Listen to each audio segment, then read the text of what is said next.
Okay, so I brought pamphlets in case anyone wants info. One is general info about Islam, and one is about women in Islam. If anyone wants it. So, and this is about the organization that I work for. So, here's all three, and pass it around, take it if you want. Of course, you can have some too. You're sitting next to each other. Alright, so I'm Jillian. I am a convert to Islam. I don't know if anyone here knows any converts or has any experience with that, but I chose to convert in 2011 in May, so I'm a fairly newbie to Islam, but I've always grown up around it. My aunt is Shia, and she married my uncle, who had previously been married to a Jewish woman. Long story, he converted to Islam to get married, is not practicing, but I've always had Muslim friends, and I made the decision after research and taking Arabic, because I was not doing well with Spanish, and Arabic was easier for me. I really enjoyed learning about the culture. I always liked the food, and trying to think what else about it. I did many classes about Middle East history and women in Islam. A lot of my research focused on Egypt, and I did some master's work. Even though I didn't do my master's degree, I did some master's level work for studying about women in Egypt post-revolution. So, do you mind if I just open up to discussion and questions? Okay, so what do people want to ask me? We can only open up to discussion and questions if people participate. A lot of people asked questions when Mansour was here, so he answered a lot of questions. Mine is, again, about the dress and also marriage.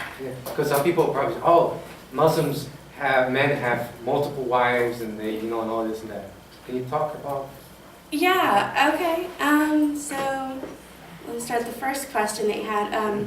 Dress, I believe it's fard, which means required to cover from my ankles to my head, my wrists there, that sort of thing. I don't think it's required to cover your face. That's my interpretation, because there are passages of the Quran that talk about showing your smile, and I feel like it's important to do that.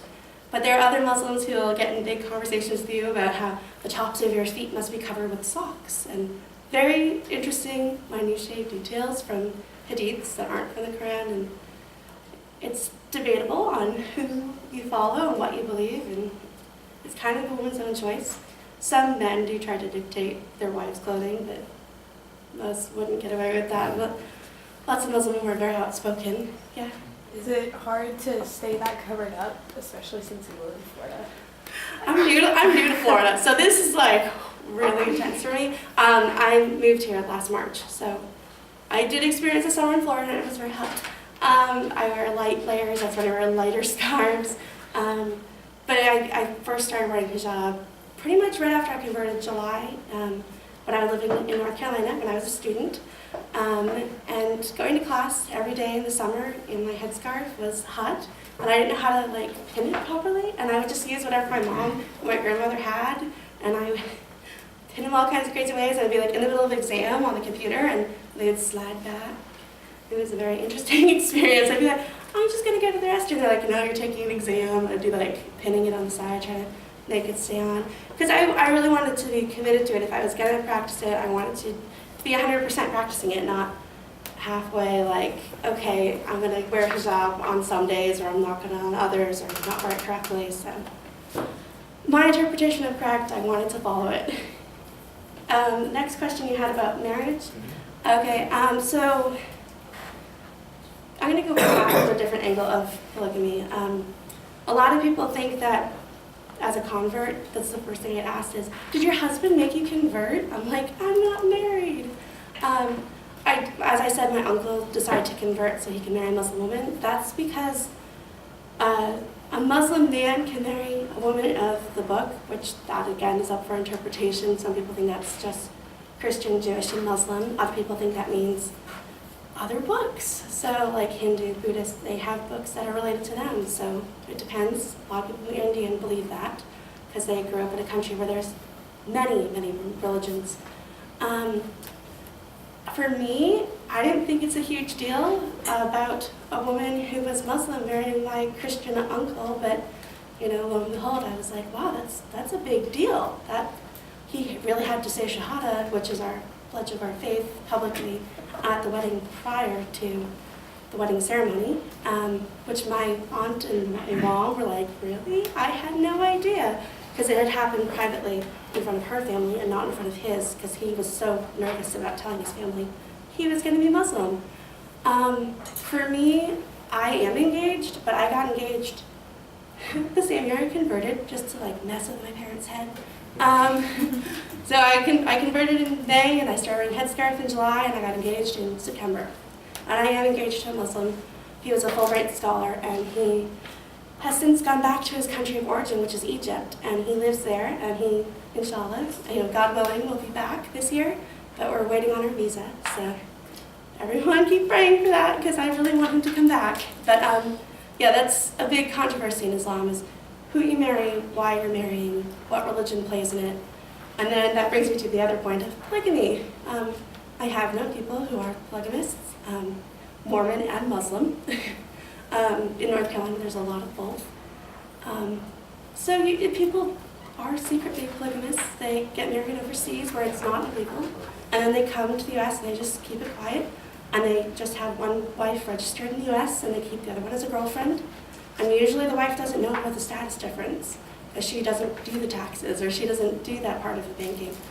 Because unusually, there are women who are usually the head of the household for banking, and so one wife is put in charge of it, and so the other wife might not know.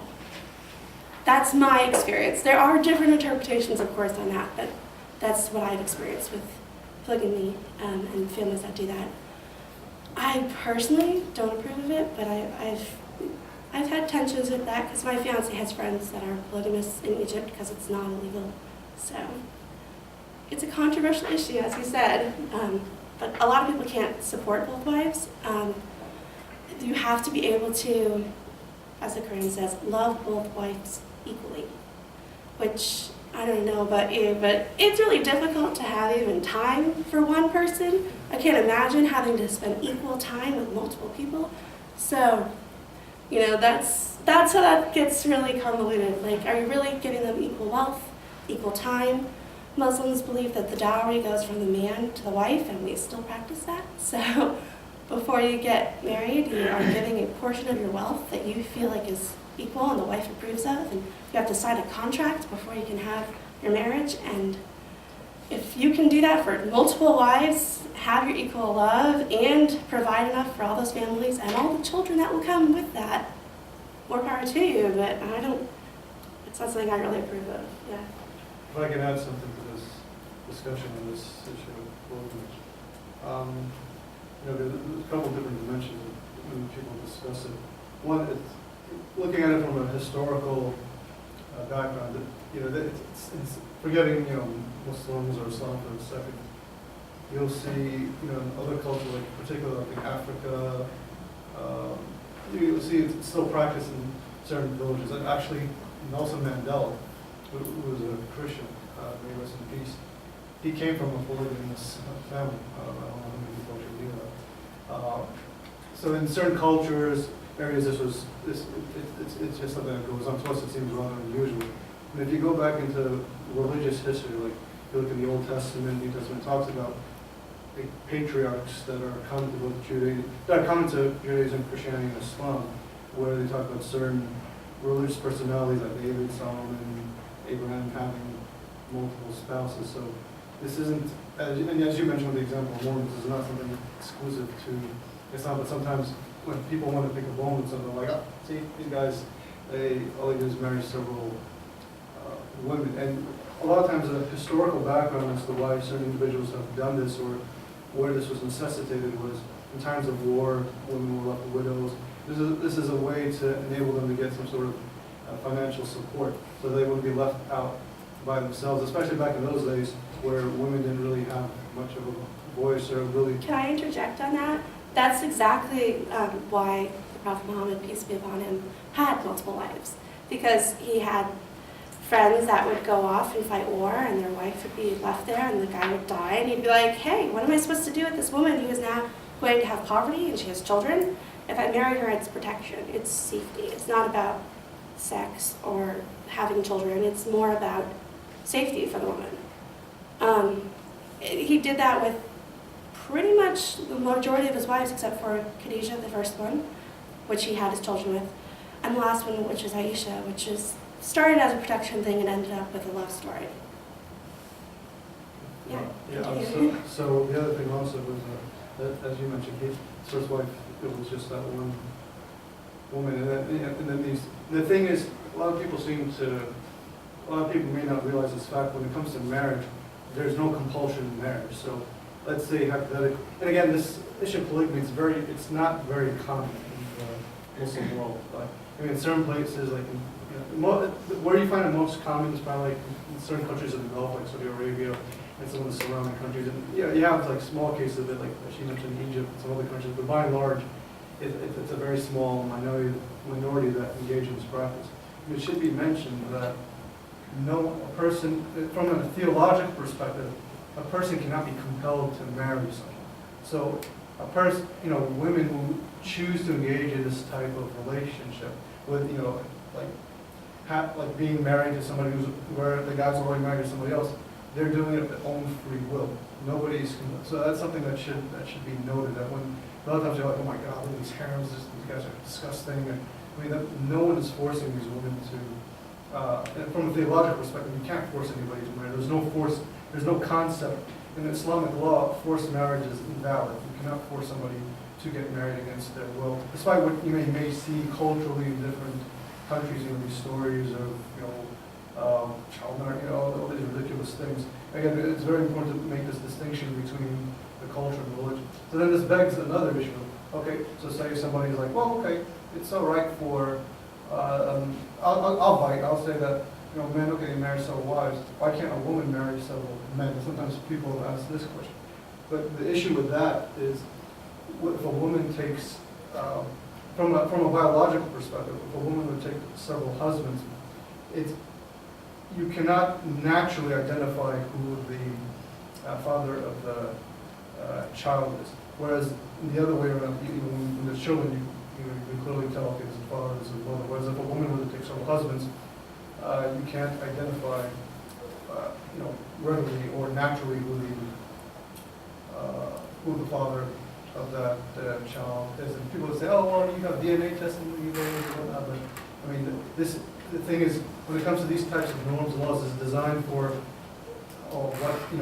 what would pass as something natural, not something that kind of goes beyond the realm of having to use DNA testing and things like that. So I hope that puts a little perspective on this issue.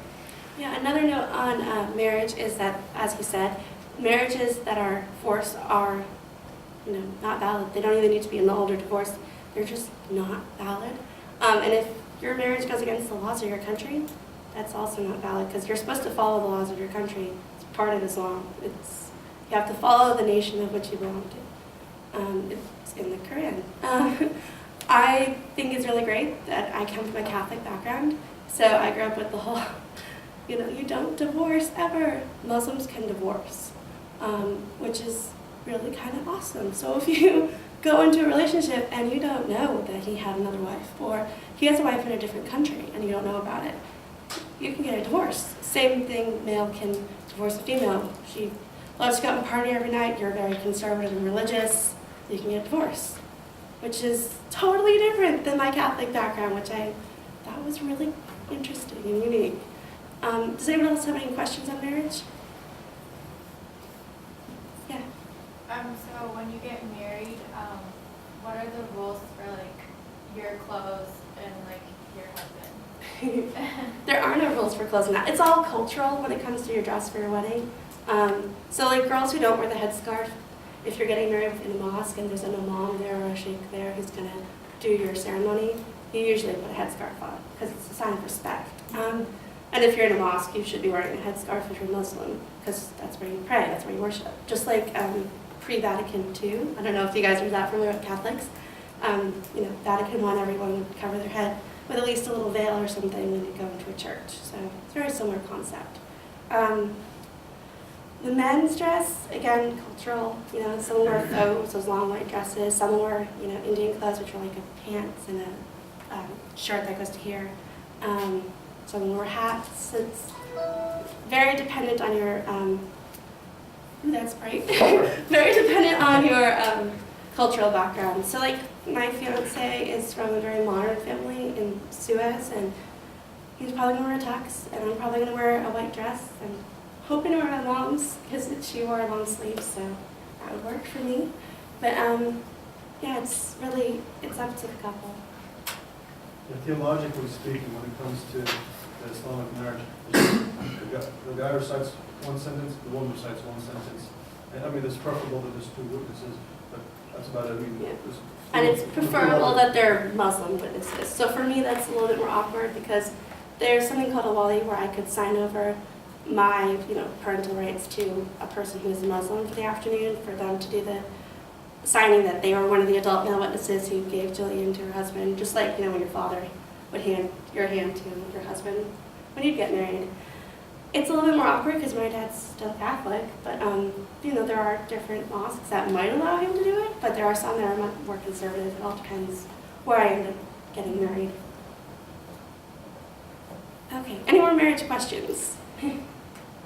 All right, any more questions on headscarves or culture? I have a question about food. Food, okay. Do you follow each day food restriction? Yes. Oh, it's so hard to give up bacon. Oh my gosh. I had my gallbladder out when I was a teenager, and so I had to give up bacon for a few months, and I thought it was like the worst thing ever. And as soon as I was healthy, I was like, I'm eating bacon. And then I converted to Islam, and my friends were like, you can't eat bacon anymore. I was like, no, what did I do? Why did I do this? Bacon is wonderful. It's a tough thing to give up bacon. It's tough to eat halal because it's tough to find markets that are close to me that do it. That's when you have a Muslim kill it, and the animal is killed upside down, slit the neck, not the electric bolt, and the blood is drained, and then it's prepared immediately and served, hopefully as soon as possible. And it's really delicious because the meat's so fresh and tender. And it's like that happy cows in California ad. They're happy animals. We don't usually do caged animals. Are usually free range, and they grow up on farms. So your meat's delicious, but it's tough to find. So I don't always eat halal and that meat because I live with a bunch of Catholics, and they eat what they can afford at the grocery store because I live with my family, and I'm like, okay, I'll cook dinner. If I can have that, I'll have that because it's what's for dinner. But when it comes to bacon, I'm strict on it because it is such a sensitive issue. I am marrying someone that's Muslim, and it would be really awkward if I was going to keep eating bacon in front of my soon-to-be husband. That would be weird. But it's tough because they make bacon every day at home. They have bacon for breakfast. They have bacon on the weekends. They have sausage. It's tough to give up that. But I'm sure you understand. You're a vegetarian, so. Well, I was never really a big fan of bacon to Yeah. begin with. All right. Any other questions about food? I will say that as a Muslim, they do try to feed you all the time. It's strange. Like I have a Polish-French background, so we have sometimes they do that, but not like Muslims do. You go to iftar, which is the meal to break your fast in Ramadan, and I was invited to all different places when I first converted because Ramadan was right around the corner when I converted. And they would be like, oh, you have to have this because it's a tradition. So I went to a Pakistani one, and they gave me iced rose water. It's like, what is this? And they gave me dates and milk at the Arab one. And then everyone brings out tons of food. So the Pakistani Indian group gave me samosas, and the Arabs are giving me tons of rice and yogurt-covered chicken, and I love it. But it's just like a lot really quickly, and people are always running up and hugging you. Oh, females are always running up and hugging you, and the aunts always try to marry you off really quickly. They're like, hey, I have a brother who's single. Would you like to get married? I'm like, whoa, I just became a Muslim. What are you doing?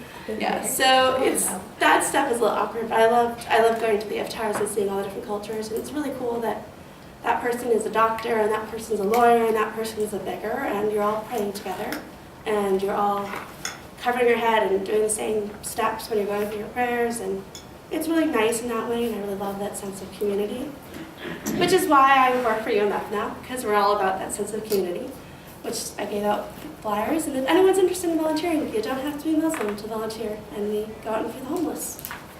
together, and Mansour volunteers and all kinds of people. But yeah, we have lots of events in the area, and we talk about unity, and we have these events called Unities, where we literally serve tea, because that's the sort of people we are. We're like literal humor. Anyway, so we have tea and we have pastries, and we talk about faith and questions people have about Islam.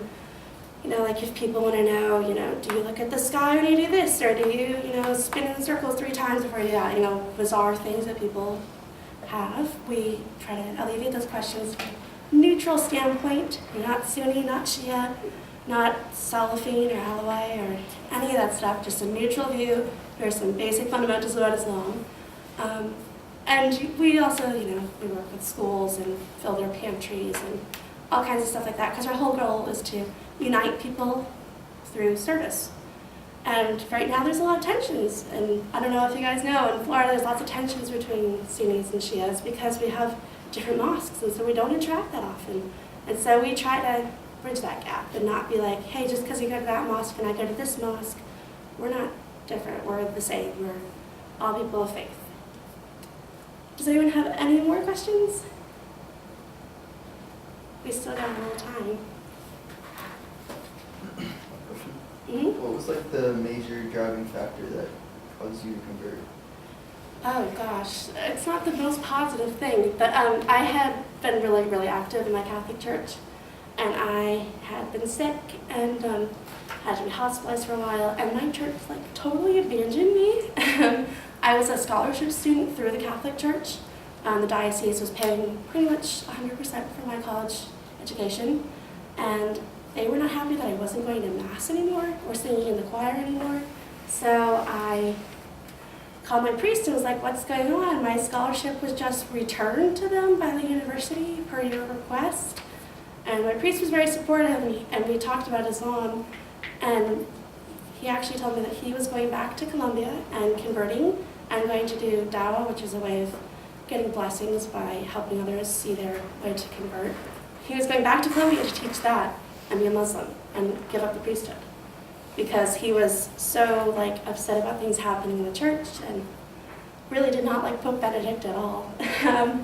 And we kind of bonded over that, and I was like, if my priest can go out and convert, he can give up his entire livelihood, the country that he's lived in, all his friends, everything, to go become a Muslim and move back home and teach other people about Islam, then why am I waiting? Why am I exploring this and not making the commitment myself? Kind of the whole practice what you preach thing. If I'm preaching this to my pastor, my priest, then I should be doing it myself. Other questions? I'll answer anything you have. What was the initial reaction from your family? Oh, the initial reaction from my family. My mom was like, oh, so that's why you've been playing with my scarves. My dad was like, why are you doing this? I'm fine with it, but I don't like you wearing headscarf. My brother just didn't like that I was going to give up bacon, but then he realized that that would be more for him, so that made him happy. But then, like, it gets in the way. Like, prayer times will come, and I have, like, the call to prayer go off on my PC, and they're like, we're watching whatever, Law and Order came on the other day, and they were really good, because the bump is like, they love that part, they think it's hilarious. So they're like, oh, dead body's coming. And then the day I went off on the computer, and they're like, really, right now? You're gonna go pray right now. But we have a dead body in SVU. What are you doing? So, you know, that kind of gets them, you know, we're as a family, and we're doing that. They don't mind the Fajr prayer, because it's super early in the morning. They're all asleep anyway, but it's those middle of the day things that interrupt their schedule, because we're all as a family spending time together, and then I have to go pray. But they were very accepting though. Pretty much, yeah. Other questions? I mean, I have to say, if you don't have a question, I have faced discrimination before. I've filed suits because of discrimination. I know I've not been Muslim very long, but I worked in politics very actively. I was a senatorial campaign manager, and I worked for the president for a while, in 2008 and in 2012. And yeah, you know, people on those campaigns can be a little tough and about headscarves. And they would ask me to take it off. They'd ask me not to pray. that sort of thing. So it's tough. I got stopped the other day driving home, literally right outside the gate to my neighborhood. And the cops said, "You were speeding." I said, "I'm going 18 miles per hour in a 20 zone. How is that speeding?" And the cops would go on and on about how people like me deserve it. That thing makes you deserve it. You know, I called the sheriff's office and they agreed with him. So, yeah, things happen like that. I pay the ticket, I pay for the course, I move on with my life, but that is a price I pay. My family is okay with it, but society as a whole does not particularly like it. And they get really confused and annoyed that a white woman would choose this. They're like, "Why would you want to do that if you're not being forced to?" I'm like, "Because it's my choice," and that tends to be an issue. Any other questions? What? Weird. Actually, We're good. out of time. Yeah. Yeah. I mean, yeah. All right. But amazing. Thank you for your testimony. Thank you. Thank you for filling in while so late. If anyone does want to volunteer or is interested in learning more about United Leslie Foundation, please see me, and you can get a free pen or a free t-shirt if you want. All right. Thank you. Thank you.